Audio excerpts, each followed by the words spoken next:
এই জন্য আমার ভাইরা, তো এরপরে যে এই যে দুম্বা কোরবানি হয়ে গেল, এই যে পশু কোরবানি, এই পদ্ধতিটাই আল্লাহ রাব্বুল আলামিন আমাদের শরীয়তের মধ্যেও বহাল রেখেছেন। আমাদেরকেও কিয়ামত পর্যন্ত এই কোরবানির আমল চালিয়ে যেতে হবে, পশু কোরবানি। তাহলে সাহাবারা যে প্রশ্ন করছিল, মা হাজিল আজাহ ইয়া রাসূলুল্লাহ, কোরবানি কি জিনিস? বলে সুন্নত আবিকুম ইব্রাহিম, ইব্রাহিম আলাইহিস সালাতু ওয়াস সালামের সুন্নত। উনি দুম্বা জবাই করছিলেন, পশু জবাই করছিলেন, এখন এটা তোমরাও এটাকে জবাই করতে হবে। তো এই জন্য আমার ভাইরা, এই কোরবানি হলো ইব্রাহিম আলাইহিস সালাতু ওয়াস সালামের সুন্নত। আমাদের শরীয়তে এটা আমাদের উপরে ওয়াজিব করে দিছে। এখন প্রশ্ন হলো, কোরবানি কার উপরে ওয়াজিব? সকলের উপরে ওয়াজিব, যেরকম নামাজ সবার উপরে ওয়াজিব, বালেগের উপরে। কোরবানি কি সবার উপরে ওয়াজিব? না, কোরবানি সবার উপরে ওয়াজিব না। কার উপরে কোরবানি ওয়াজিব? যেই ব্যক্তিটা আকেল, আকেল মানে পাগল না, সুস্থ মস্তিষ্কের অধিকারী, পাগলের উপরে কোরবানি নাই, সম্পদ থাকলেও নাই। বালেগ, প্রাপ্তবয়স্ক, বালেগ হয়েছে, মুসলিম, মুসলমান। এক নম্বর হলো আকেল, সুস্থ মস্তিষ্কের অধিকারী, পাগল হলে কোরবানি ওয়াজিব না।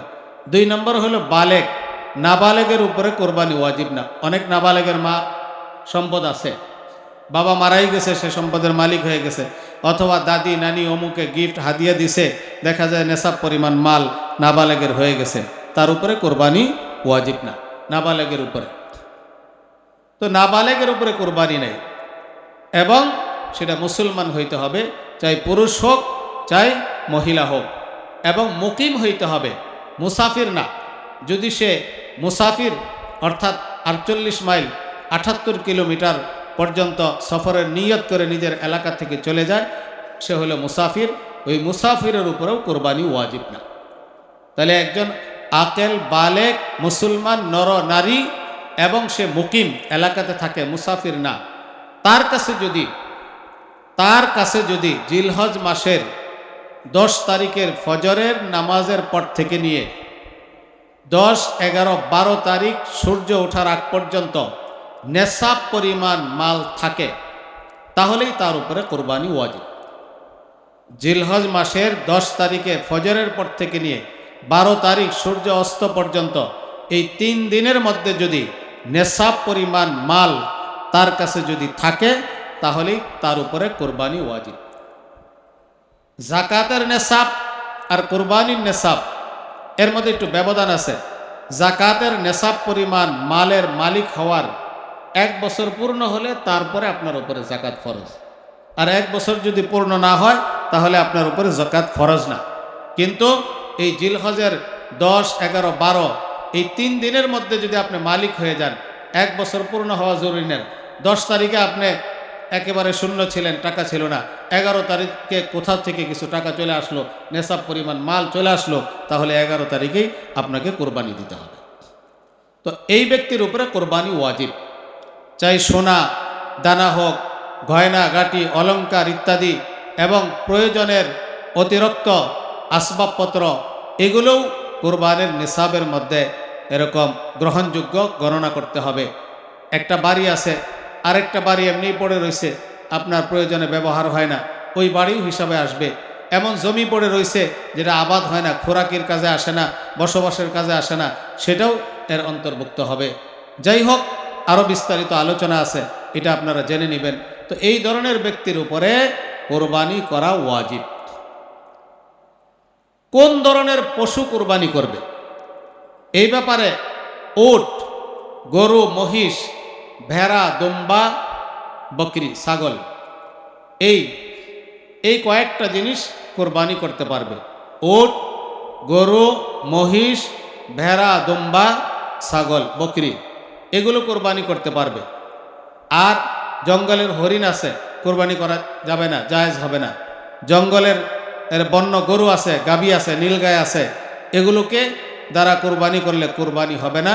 যেগুলো বললাম গৃহপালিত, এগুলো দ্বারাই কোরবানি করতে হবে।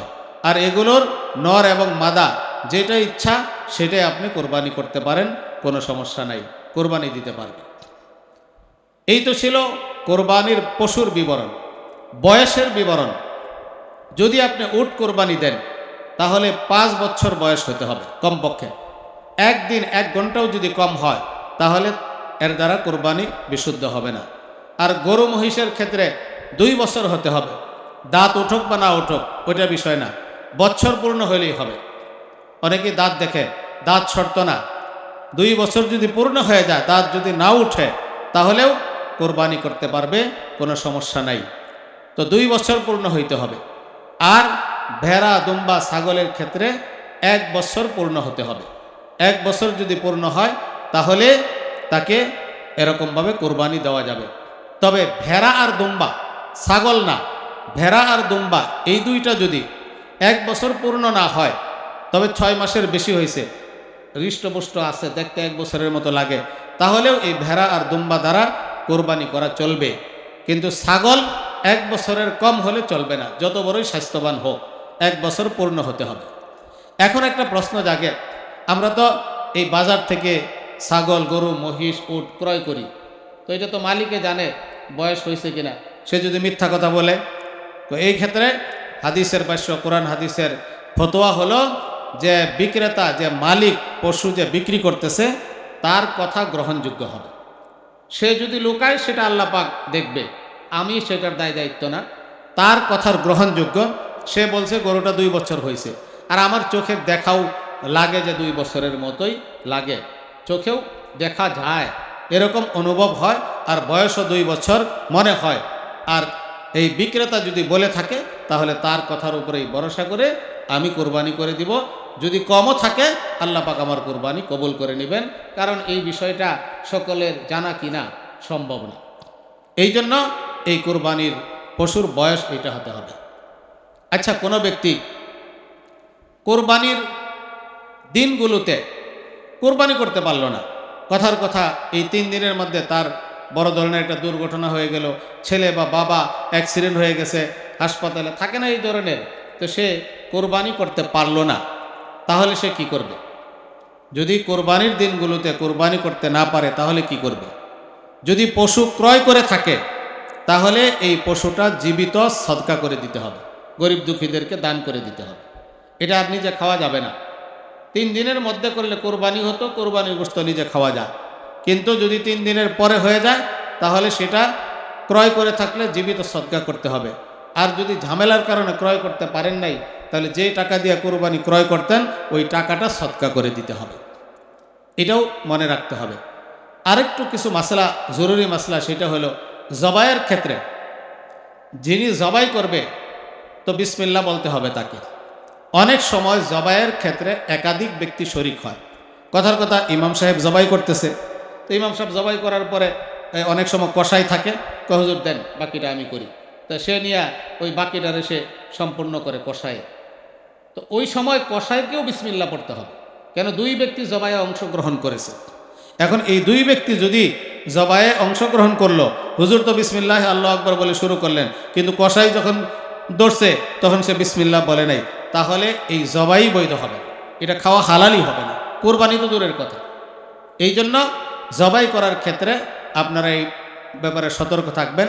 যিনি জবাই করবে তার বিসমিল্লাহ স্মরণ করাই দিবেন, যদি স্মরণ না থাকে, এবং যারা কসাই থাকবে তারা বা অন্য কেউ যদি সহযোগিতা করে তাদেরকেও আমরা বলবো যে ভাই বিসমিল্লাহ বলে আপনি এখানে অংশগ্রহণ করেন। এইভাবে করে আমরা কোরবানির পশু জবাই করব। এরপরে কোরবানির এই যে পশুর গোশতের ব্যাপারে কিছু ব্যাপার স্যাপার আছে, সেটা হলো যে এই কসাই হোক, এই কসাই যে গরুটাকে বানাইলো বা খাসিটাকে বানাইলো, তাকে একটা পারিশ্রমিক দিতে হয়, একটা বিনিময় দিতে হয়। সেটা কোরবানির চামড়া দিয়েও জায়েজ হবে না, কোরবানির গোশত দিয়েও জায়েজ হবে না, সেটার বিনিময় আলাদা দিতে হবে। আপনি এই কথা বলতে পারবেন না যে গরুটা বানায় চামড়াটা নিয়ে যাও, বা গরুটা বানায় দাও তোমাকে 10 কেজি গোশত দিয়ে দিব, এটা বলা যাবে না। কোরবানির চামড়া এবং গোশত দিয়া কোনো বিনিময় দেওয়া যাবে না। তাহলে কি করতে হবে? তাকে বিনিময় আলাদা দিতে হবে। আর আপনি যদি কোরবানির গোশত তাকে কসাইকে দেন, এমনি ওই সওয়াবের নিয়ত অন্যদেরকে যেরকম দেন তাকেও দিলেন, কিন্তু পারিশ্রমিক হিসাবে না। এই জন্য পারিশ্রমিক হিসাবে কাউকে দেওয়া যাবে না। আরও অনেক সময় দেখা যায় যে কিছু লোক ওই গোশত কুটে দেয়, এরকম সহযোগিতা করে, তাকেও গোশত দেওয়া দেয় পারিশ্রমিক হিসাবে। এটা দেওয়া যাবে না। পারিশ্রমিক আলাদা দিবেন, গোশতটা আলাদা দিবেন, সওয়াবের নিয়তে দিবেন, এরকম। আচ্ছা, বাসা বাড়িতে কাজের বুয়া আছে, তাকে আপনি কাজের বুয়া রাখছেন, বা কাজের লোক আছে, দোকানে কর্মচারী আছে, তার বেতন এবং খাবার আপনার উপরে। এখন তাকে যে কোরবানির গোশত খাওয়াবেন, এটা কি? তো এটাও পারিশ্রমিক হিসাবে তাকে খাওয়াবেন না। ওই ভাত তরকারি অন্য কিছু যা আছে সেটা পারিশ্রমিকের মধ্যে নিয়ত করবেন। আর কোরবানির গোশতটা আপনার পরিবার যেভাবে খাইতেছে, অন্যরা যেভাবে খায় ওইভাবে তাকে খাওয়াইতেছেন, এই নিয়ত করবেন। তা না হলে তো সে কাজ করে সে উপার্জন করতেছে, আপনার এখানে খাবার খাইতেছে। কাজ না করলে তো খাবার দিবেন না। চুক্তি তো হয়েছে এটাই, এত টাকা দিব, এত খাবার দিব। আগের যুগে ছিল বছর ভরে কামলা থাকতো, কাজ করতো, এদের বছরে এত টাকা খাবার এগুলো থাকতো। তো এই ক্ষেত্রে কোরবানির গোশতটাকে পারিশ্রমিক থেকে আলাদা রাখতে হবে। আরেকটু জিনিস বলে দেই যেগুলো মানুষ ভুল করে। অনেক সময় এই ইয়ারা ওই মুচিরা বা যারা চামড়া কিনতে আসে, তারা চামড়া ওই দেহ থেকে খোলার আগেই তারা ওইটাকে কিনে ফেলতে চায়। অথচ চামড়া বিক্রি করতে হবে, পুরা দেহ থেকে চামড়াটাকে বিচ্ছিন্ন করে আলাদা করে পরে বেচতে হবে, এর আগে বেচা জায়েজ নাই। এই জন্য আপনারা যদি কেউ কিনতে চায়, আচ্ছা ঠিক আছে তুমি নিবা, আমরা চামড়া খুলে শেষ করি, তারপরে তুমি আইসো, তোমার সাথে এই করো। এই জিনিসগুলো তো জানা থাকতে হয়, না জানলে তো আবার সমস্যা হয়। এই জন্য আমার ভাইরা এই সমস্ত বিষয়গুলো আমরা এরকমভাবে খেয়াল করব। আর চামড়া যে আছে, কোরবানির চামড়া, নিজের চামড়া নিজে যদি ব্যবহার করতে পারে, দাবাগত করে লবণ দিয়ে যদি প্রসেসিং করে যদি নিজে ব্যবহার করেন। আগের যুগে জায়নামাজ বানাইতো, থৈলা বানাইতো, তারপরে মস্ক বানাইতো, পানির দস্তরখান বানাইতো। যাই হোক, আপনি যদি কোনো কিছু ব্যবহারের জন্য বানাইতে চান তাহলে পারবেন। যদি বিক্রি করেন, ওই বিক্রি করার পরে যে টাকাটা পাইছেন ওইটা আবার খাওয়া কি নাই, জায়েজ নাই। ওইটাকে সদকা করতে হবে, ওইটাকে দান করে দিতে হবে। যদি চামড়া আপনি যদি কি করেন, এরকমভাবে কোনো ব্যবহারযোগ্য যদি ব্যবহার করতে পারেন তাহলে আপনি ব্যবহার করেন। আর যদি না পারেন, বিক্রি করে দেন, তাহলে এটার মূল্য এরকম সদকা করতে হবে। উত্তম হলো কোনো লিল্লা বোর্ডিংয়ে যদি চামড়া নিতে আসে তাদেরকে দিয়ে দিলেন, টাকাটা দিয়ে দিলেন। এইভাবে করে দ্বীনি আলেম শিক্ষা করলো, হাফেজ হইলো, আলেম হইলো, আপনার জন্য সওয়াব হবে, দোয়া করবে, আপনার কবরে বসে সওয়াব পাবেন। এই ক্ষেত্রে আমরা এটা করব। আরেকটা বিষয়, যারা শরীকে কোরবানি করবে, এই ক্ষেত্রে যদি 7 জন তো একটা গরুতে কোরবানি শরীক হতে পারে, একজন ব্যক্তির আংশিক টাকা হারাম, তাহলে কাহারও কোরবানি সঠিক হবে, জায়েজ হবে। এটা একটা গোশত খাওয়া হবে। 6 জনের কামাই হালাল, একজনের কামাই পুরাটা না, আংশিক হারাম। 20,000 টাকা দিছে, 2,000 টাকা হারাম, 18,000 হালাল, হবে না কোরবানি। শুধু ওই ব্যক্তির না, শরীকে যারা আছে কারোটাই সঠিক হবে না। এই জন্য কোরবানির শরীক বাছাই করার ক্ষেত্রে যাদের কামাই হালাল এটা দেখে নিতে হবে। এখানে লজ্জা করলে চলবে না। অনেক সময় হারাম ইনকাম, সে আয়সা বলে যে আমাকে নেন, অন্যভাবে কাটায় দেন, আপনি এড়িয়ে যান, এইভাবে দেখতে হবে। এক আরেকটা জিনিস, কোরবানি এটা আল্লাহর জন্য করতে হবে।